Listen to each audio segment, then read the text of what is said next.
शिव महापुराण की यह पवित्र कथा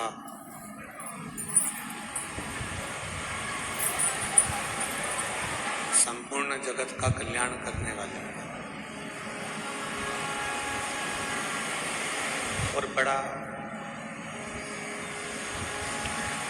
सौभाग्य है शिरडी क्षेत्र के सभी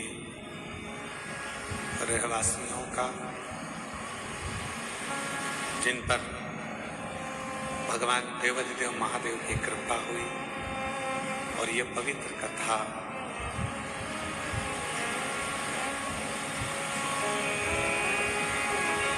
माननीय श्री नामदार राधा कृष्ण वीके पाटिल जी द्वारा डॉक्टर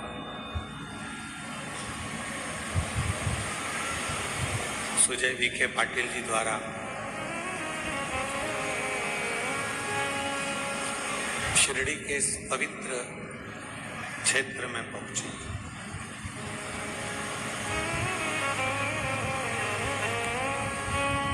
और बहुत सुंदर व्यवस्था के साथ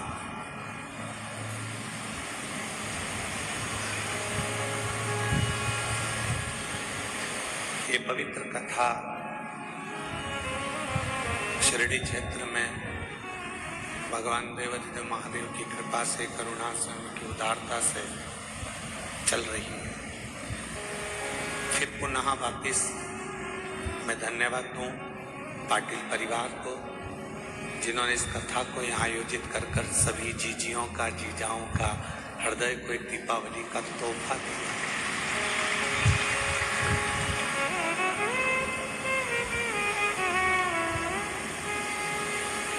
जैसे दीपावली पर कोई गिफ्ट देता है, कोई तोहफा दिया जाता है, उसी तरह माननीय श्री नामदार राधा कृष्ण वीके पाटिल जी द्वारा पूरे शिरडी क्षेत्र वालों को, पूरे शिरडी क्षेत्र वासियों को ये शिव महापुराण की कथा गिफ्ट रूप में प्राप्त हुई।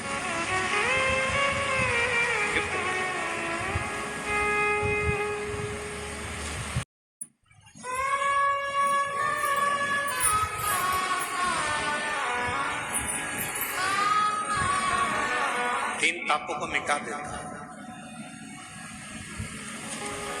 चाहे वो कायिक हो, चाहे वो वाचिक हो, चाहे वो मानसिक।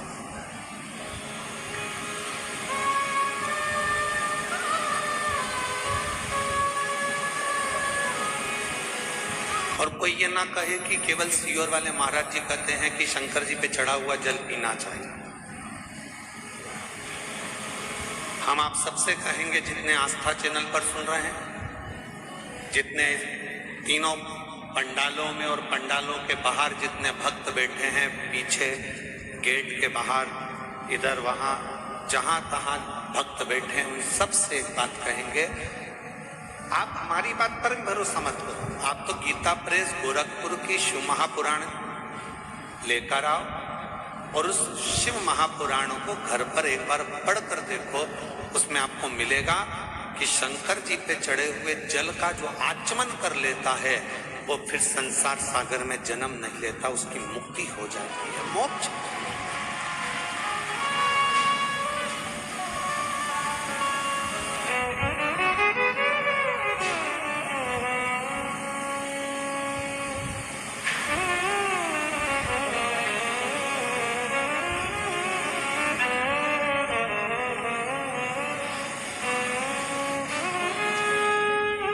डॉक्टर साहब कह रहे थे, श्रीमान सुजय वीके पाटिल जी, कहा गुरु जी, जब पंडाल वाले को फोन किया गया और पंडाल वाले से कहा गया कि 5 लाख लोग एक साथ बैठ जाएं, ऐसा पंडाल बनाना है, तो पंडाल वाला बोला कि 5 लाख लोग पंडाल में आ जाएंगे। तो डॉक्टर साहब बोले, सुजय विखे पाटिल जी बोले, कहने लगे हाँ 5 लाख लोग आ जाएंगे। तो डॉक्टर साहब कल बता रहे थे कि जब ये 5 लाख भक्तों का पंडाल कल पहले दिन ही भरा गया तो पंडाल वाले को भी आश्चर्य हुआ कि इतने भक्त कैसे। हम डॉक्टर सुजय विखे पाटिल जी को और माननीय श्री नामदार राधा कृष्ण विखे पाटिल जी को धन्यवाद देते हैं। शिव महापुराण का तो ये आनंद है, साथ में डॉक्टर साहब आपका और विखे पाटिल जी आपका प्रेम भी आपके क्षेत्रवासियों के प्रति बहुत ज्यादा है, इसलिए भक्तों का सैलाब। ये भक्तों का आगमन, ये भक्तों का आना शिव तत्व की ओर अविरल भक्ति को प्राप्त करना।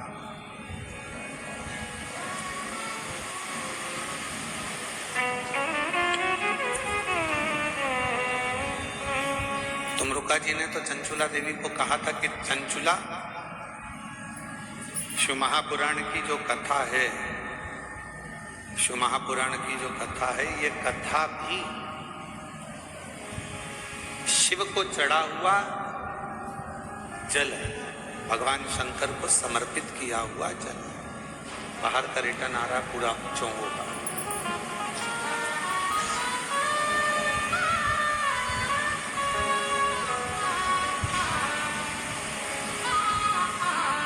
जो शिव महापुराण की कथा को श्रवण कर कर जाता है, ये समझ कर जाता है कि हम शंकर भगवान को चढ़े हुए जल का आचमन कर कर शिव को प्राप्त कर कर, भगवान शंकर की शरणागति प्राप्त कर कर, भगवान शंकर की भक्ति प्राप्त कर कर हम जा रहे हैं। ये प्रेशर बढ़ाओ ना यहाँ का मंच का। हम शिव की अविरल भक्ति को प्राप्त कर कर जा रहे हैं।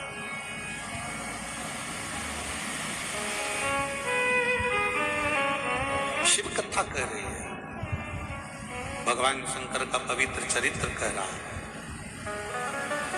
कि शिव के चढ़े हुए जल का वर्णन स्वयं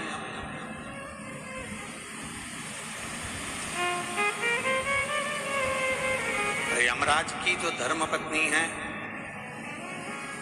यमराज की जो धर्मपत्नी है जिसका नाम है धुमोरना। क्या नाम है उसका? धुमोरना। फिर से बोलो आप लोग, आवाज नहीं आई, डबल से बोलो। धुमोर, ये यमराज की धर्मपत्नी,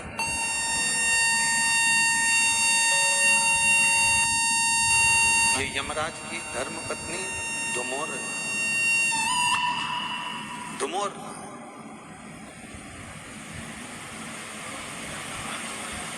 और यमराज की धर्मपत्नी धुमोरना, ये जल के महत्व को एक बार स्वयं ने धुमोरना ने पूछा था।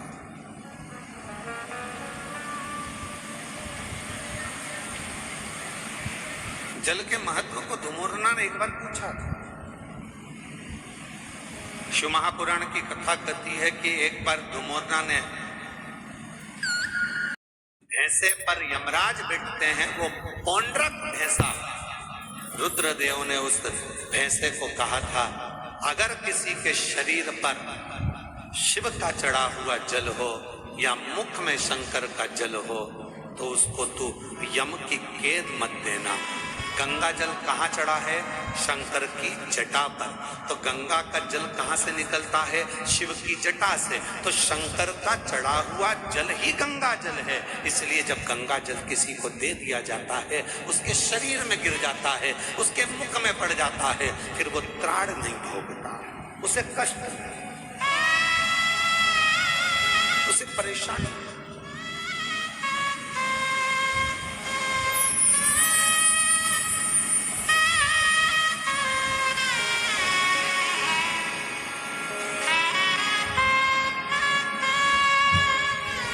महाराज,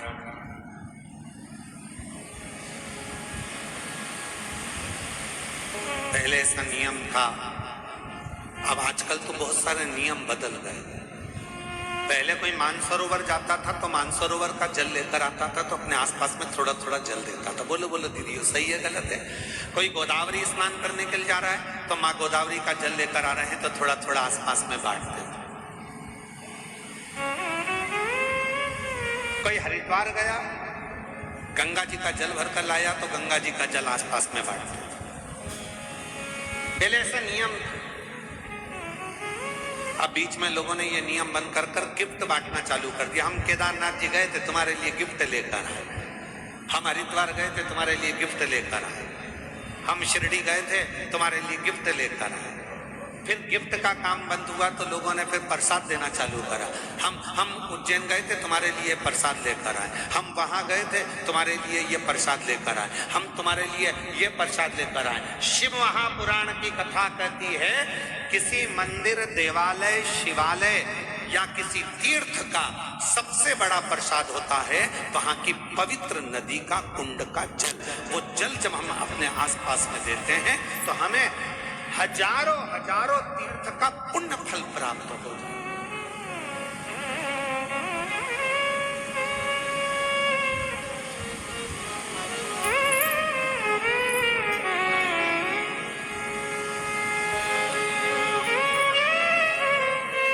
उस तीर्थ का जो जल है वो सबसे ज्यादा पवित्र। कहाँ गए थे भैया? हरिद्वार गए थे, क्या लेकर आए? प्रसाद नहीं लाए। फिर कहाँ गए थे भैया? बद्रीनाथ गए थे, क्या लेकर आए? तो कहा हम कुछ लेकर नहीं आए, हम तो केवल थोड़ा सा माँ अलकनंदा का जल लेकर आए। हम कहाँ गए थे? यमुनोत्री, हम यमुना जी का थोड़ा सा जल लेकर आए। हम कहाँ गए थे? नासिक, त्र्यंबक, हम गोदावरी माँ का जल लेकर आए। हम कहाँ गए थे? तो ओमकारेश्वर, हम माँ नर्मदा का जल लेकर आए। हम कहाँ गए थे? उज्जैन महाकाल, क्या लाए? थोड़ा सा क्षिप्रा महारानी का जल लेकर आए। हम कहाँ गए थे? प्रयागराज, क्या लाए? त्रिवेणी का जल लेकर आए। उस जल की महत्वता, पर लोगों ने उस जल की महत्वता को कम कर दिया। कहाँ गए थे? मानसरोवर, क्या लेकर आए? शिव जी का मानसरोवर का जल लेकर आए। थोड़ा थोड़ा सा जल, भले एक बूंद दिया जाए, पर वो जल में दूसरा जल मिलाकर उस जल को जब वितरण किया जाता है तो शास्त्र कहता है, जो मानसरोवर नहीं गया, जो उज्जैन नहीं गया, जो हरिद्वार नहीं गया, जो काशी नहीं गया, जो त्र्यंबक नहीं गया, अगर वहां का जल, पवित्र नदी का जल, कुंड का जल यदि हमारे घर में आ जाता है, हम भले उस स्थान पर नहीं गए, पर वो जल का जब हम प्रोक्षण करते हैं, आचमन करते हैं, तो हमें उसी तीर्थ का पूरा पुण्य फल उसी क्षण प्राप्त होता है। अब आजकल का जमाना थोड़ा दिखावे का हो गया, तो लोग कहते कहाँ गए थे साहब? तो कहा हम यहाँ गए थे, हम वहां से गिफ्ट लेकर आए। हम शिरडी गए थे, वहां से तुम्हारे लिए गिफ्ट लाए। हम वहां त्र्यंबक गए थे, गिफ्ट लाए। उज्जैन गए थे, गिफ्ट लाए। गिफ्ट नहीं,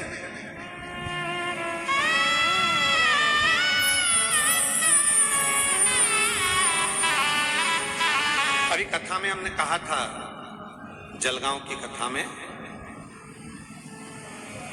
कि करवा चौथ पर तुम्हारा पति तुमको गिफ्ट दे, पति तुमको गिफ्ट दे,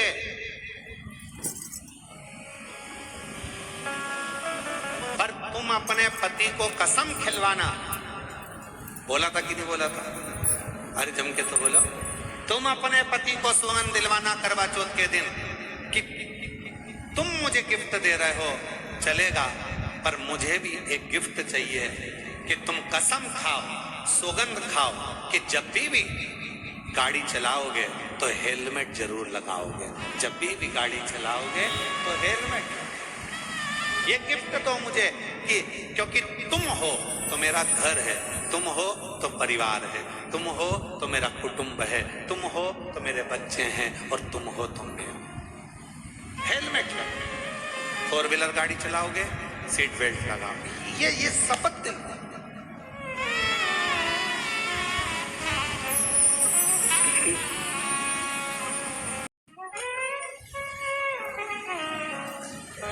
ध्रुमोर्ना दक्ष प्रजापति की बेटी, शंकर भगवान की धर्म पत्नी भी, माता सती भी दक्ष प्रजापति की बेटी। कामदेव की धर्म पत्नी रति भी दक्ष प्रजापति की बेटी है। यमराज की धर्म पत्नी वो भी धुमोरना भी दक्ष प्रजापति की बेटी। महाराज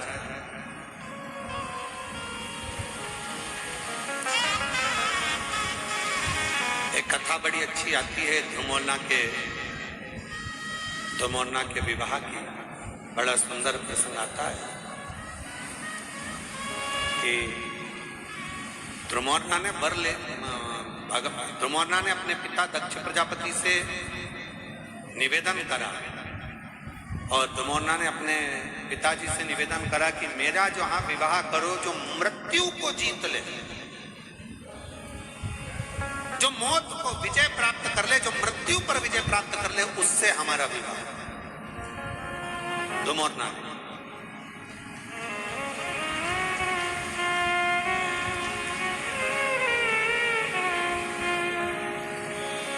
अपने पिताजी से कह रही है धुमोरना, दक्ष प्रजापति से कह रही है धुमोरना, कैसी कृपा करिए हमारा विवाह वहां हो जो मृत्यु पर विजय प्राप्त कर ले। तो इतने में दक्ष प्रजापति ने विचार करा, ठीक है अगर आप ऐसा कहते हो तो आपके लिए हम वही वर ढूंढेंगे जो मृत्यु पर विजय प्राप्त कर ले। तो उनके लिए उसी समय पर दक्ष प्रजापति ने यमराज को लाकर खड़ा कर दिया। तो धुमोरना ने देखा कि यमराज इसका तो पूरा स्वरूप बड़ा कृष्ण है, काला है और भयंकर स्वरूप है। तो इतने में धुमोरना ने कहा कि पिताजी इनसे विवाह, तो कहा ये यमराज है, इससे विवाह कर लो। धुमोरना ने अपने पिताजी का कहना माना, हाँ भर ली। शादी के मंडप में धुमोरना पहुंच गई। जरा ध्यान से सुनना, शादी के मंडप में धुमोरना पहुंच गई।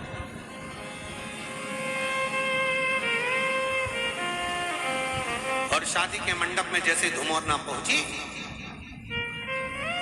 यमराज बाजू में पास में आकर बैठा और यमराज से धुमोरना ने मुस्कुराकर कहा कि आज मुझे बड़ी प्रसन्नता हो रही है कि मुझे जो पति मिला है वो मृत्यु पर विजय प्राप्त करने वाला, मृत्यु पर विजय। इतने में तुरंत यमराज ने कहा, धुमोरना तुम्हें गलतफहमी हो रही है, मैं मृत्यु पर विजय प्राप्त नहीं करता हूं, मैं व्यक्ति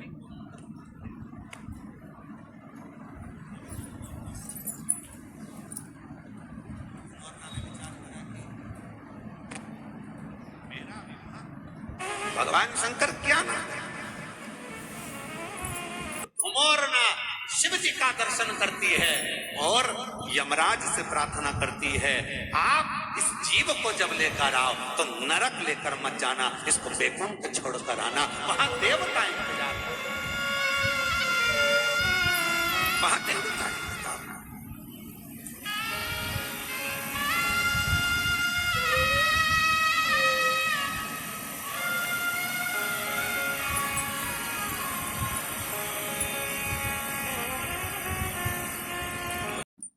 श्री शिवाय नमस्तुभ्यं। हम दोस्तों कैसे हैं आप सब? आई होप आप सब अपने घर में बहुत ही अच्छे होंगे। राधे राधे। तो जैसे कि आपने यहाँ पर सुना, प्रदीप मिश्रा जी ने कितना अच्छा व्याख्यान किया है शिव पुराण का, बहुत ही सुंदर व्याख्यान किया है। उन्होंने बताया है कि हमें दिए की बाती कैसी लगानी चाहिए, लंबी बाती कब लगानी चाहिए, गोल बाती कब लगानी चाहिए। उन्होंने दोनों का जो महत्व है अलग अलग बताया है। तो आप सभी ध्यान से शिव महापुराण कथा जरूर सुने और अपनी ज़िंदगी को सफल बनाएं। इसी के साथ साथ प्रदीप मिश्रा जी ने बताया है कि अगर आपके संतान नहीं है, काफ़ी साल हो गए, बहुत परेशान हैं, आप सब कुछ कर लिया लेकिन फिर भी कुछ ना कुछ परेशानी आ जाती है, तो आप शिव महापुराण सुनना शुरू कर दें और डेली नियम बना ले, आसन लगाकर, आसन बिछाकर भोले बाबा की शिव पुराण बिल्कुल सच्चे मन से सुने, उसे श्रवण करें। और साथ ही साथ आप कुबरेश्वर धाम जरूर होके आए, कंकर शंकर की पूजा करके आए, क्योंकि बहुत ही महत्व है। अगर आप वहाँ पे एक बार चले गए और आपने कंकर शंकर की पूजा कर ली तो निश्चिंत ही आपके संतान जरूर होगी। स्टीकर चिपका दो, श्री शिवाय नमस्तुभ्यम। दरवाजे पर बंदरवाल बांध दो, श्री शिवाय नमस्तुभ्यम। अगर कोई दरवाजे के सामने से निकल कर जा रहा होगा और मान लो उसका समय भी आ गया होगा, प्राण छूटने का भी समय आ गया होगा, तो दरवाजे पर यदि उसने भूल से भी पढ़ लिया तो वो नरक नहीं जाएगा, उसका परम पद वैकुंठ तक हो जाएगा। इसलिए श्री शिवाय नमस्तुभ्यम का स्मरण करो। कोई अपने काम के लिए जा रहा है, काम नहीं हो रहा, तुम्हारे दरवाजे पर पढ़ लेगा श्री शिवाय नमस्तुभ्यम, उसका राह खुल जाएगा, उसका कार्य सफल हो जाएगा। वो मंत्र का उच्चारण मूल है। कितना फल है मंत्र का, देखो एक पत्र देखिए।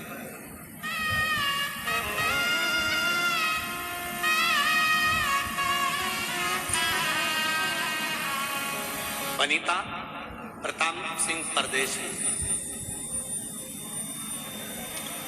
गांव गोटी, तालुका इंगतपुरी, जिला नासिक, महाराष्ट्र से। कहीं बैठी हो हाथ हिला सकती हैं, और अगर बैठी हो तो एक बेलपत्र लेने के लिए आ सकते। गुरुदेव, हम 2022 से कथा सुन रहे हैं। हमारा लड़का प्रवीण 2023 से एमपीएससी की पढ़ाई की तैयारी कर रहा है, पर प्रवीण हर रोज उठकर मंदिर भी जाए, पर उसका सिलेक्शन जब नहीं हुआ तो हार गया। तब हमने उससे कहा, सियोर वाला बाबा कहता है कि मेहनत 4 गुना करो, मंदिर में साफ सफाई करो, शिव जी पर एक बेलपत्र जरूर चढ़ाओ, एग्जाम देने जाओ तो बेलपत्री पर शहद लगाकर शिव का भजन कर कर जाइए। पशुपति व्रत करा, तब हमने देखा तो भी जब उसको फल नहीं मिला तो उसका हिम्मत थोड़ा सा हारा। हिम्मत हारा तो हमने कहा पीछा मत छोड़ना बेटा, बाबा देगा जरूर। और तब हमने कहा कि एक बार कुबेरेश्वर धाम चल। हम उसको कुबेरेश्वर धाम ले गए।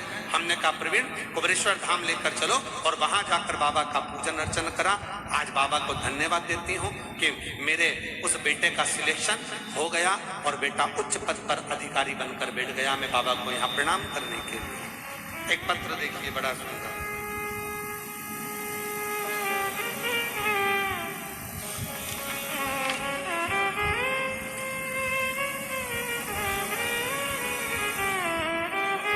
मेरा नाम कल्पना सूर्यभान चित्ते, महाराष्ट्र के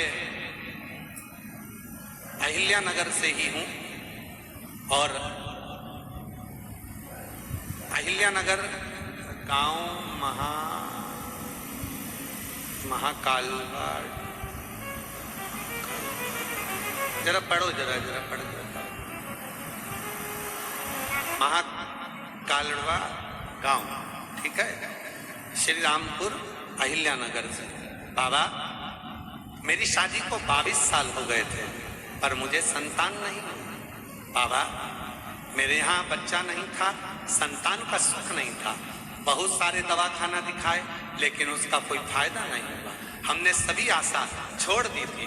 तभी एक सूरज की किरण जैसे खबर मिली, जो मैं आज बताने जा रही हूँ। मेरी बहन गुरु ननंद ने बताया कि भोले बाबा की कथा में जाओ, वहां बाबा सभी समस्या का हल करते हैं। हम नहीं जान पाए। तब उसने कहा, सियोर वाला महाराज कथा करता है, उसके पंडाल में बैठकर यदि कथा सुने, उसकी मिट्टी को पेट पर लगाए तो गर्भ जरूर ठहरता है। हमने विश्वास नहीं करा। जब इतने डॉक्टर थे तो पेट पर लगाया, 40 गांव की कथा भी सुनी, और 40 गांव की कथा सुनकर हम आए, पशुपति व्रत करा, सफेद आंकड़े की जड़ का प्रयोग करा।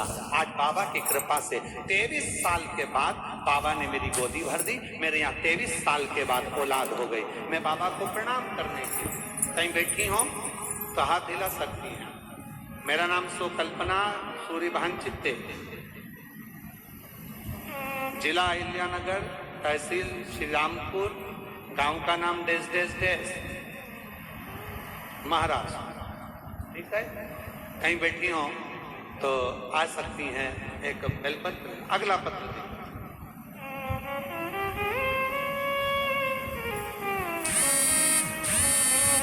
गुरुदेव, मैं महाराष्ट्र के संगम नगर से रहने वाली हूँ। बहुत दुखी रहती थी गुरुदेव। मेरे बड़े बेटे के यहाँ 12 साल हो गए थे, और 12 साल हो गए पर उसके यहाँ कोई संतान की प्राप्ति नहीं हो रही थी। दोनों उसके जीवन से बहुत दुखी थे गुरुदेव। मुझे भी असफलता महसूस हो रही थी, तब समझ में नहीं आया। तब एक बार किसी बहन जी के कहने पर हमारी बहू को हमने पशुपति व्रत करवाया। शिव जी के मंदिर में रोज भेजना प्रारंभ करा। हमने सुना कि शिव महापुराण के पंडाल में जाकर जो बैठता है, जो मांगता है, उसको वो प्राप्त होता है। बहू को भेजा, परभणी कथा श्रवण करवाई और बाबा की ऐसी कृपा हुई, 2 बार पशुपति व्रत करे, 2 बार सफेद आंकड़े की जड़ का प्रयोग करा और बाबा की कृपा से हमारी बहू को जुड़वा बच्चे हुए, एक श्री एक शिवाय, दोनों 12 साल के बाद हुए। बाबा को मैं प्रणाम करने के लिए कहीं बैठी हूं तो अपने बच्चों को ला सकती।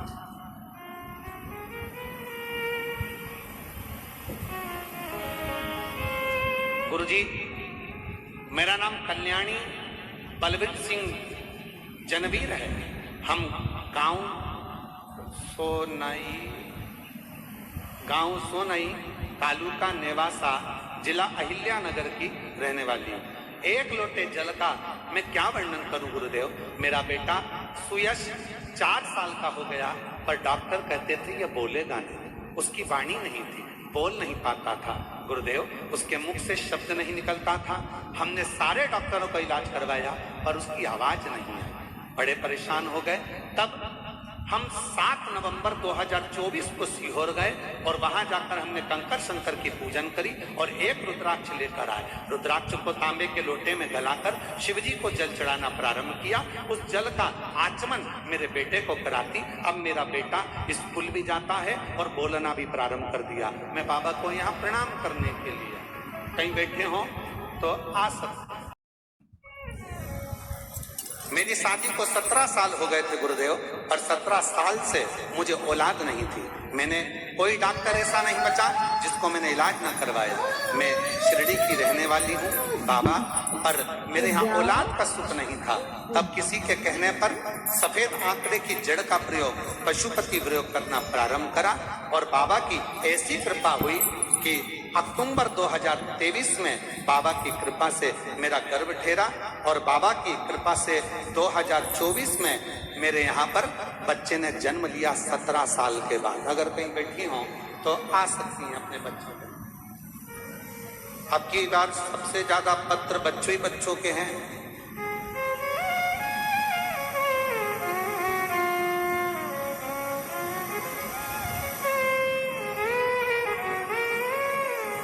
एक और पत्र है, मनोज राय सोनी नासिक से हैं। 19 साल से औलाद नहीं थी, शादी के 19 साल हो गए थे, संतान का सुख नहीं था। बाबा की कृपा से फरवरी 2023 में 19 साल के बाद औलाद हुई है। जोरदार ताली बजाएं, कहीं बैठे हो तो आज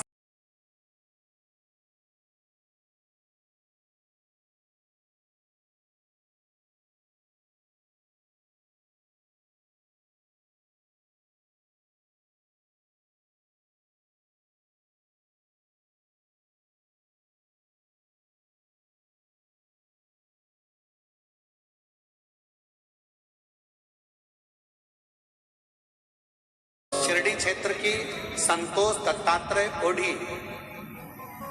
गुरुदेव, मेरी 2 बेटियां हैं। पहली बेटी मेरी 22 साल की है और दूसरी बेटी मेरी 20 साल की है। गुरुदेव, फिर भी घर के लोग ताना देते थे कि मेरे घर लड़का नहीं, खूब अपशब्द कहते थे गुरुदेव। पर इतने साल के बाद क्या 22 साल की बेटी हो गई, 20 साल की एक और बेटी हो गई, क्या बच्चा हो सकता है? जब सबने मना कर दिया तब आपकी कथा से उम्मीद जमी और कथा के पंडाल में बैठकर बाबा से विनय करा, निवेदन करा और बाबा की कृपा से 20 साल के बाद मुझे पुत्र रत्न की प्राप्ति हुई। मैं बाबा को प्रणाम करने के शिव शिव शंकर शंकर। अब आप लोग किस भाव से कथा सुन रहे हो?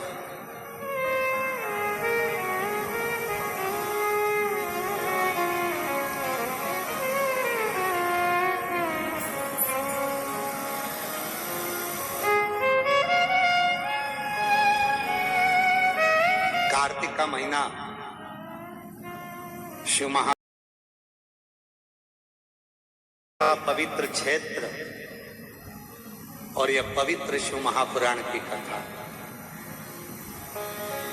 मैं फिर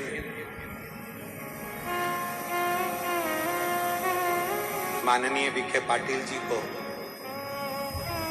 माननीय डॉक्टर सुजय विखे पाटिल जी को फिर धन्यवाद देता हूं आपको बहुत बहुत। पाटिल जी, ना जाने कितनी जीजियों के और कितने जीजाओं के चेहरे पर आपने स्माइल ला कर दे दी, उनकी प्रसन्नता ला दी। ये शिव, ये शंकर जी, ये शंकर जी। और विश्वास से कहता हूं, जो पंडाल में बैठकर आप भगवान देवाधिदेव महादेव से कह रहे हैं, बोल रहे हैं, मांग रहे हैं, ये हमारा विश्वास करता है कि 3 महीने के अंदर मेरा कुबेर भंडारी जरूर देगा। विश्वास के साथ।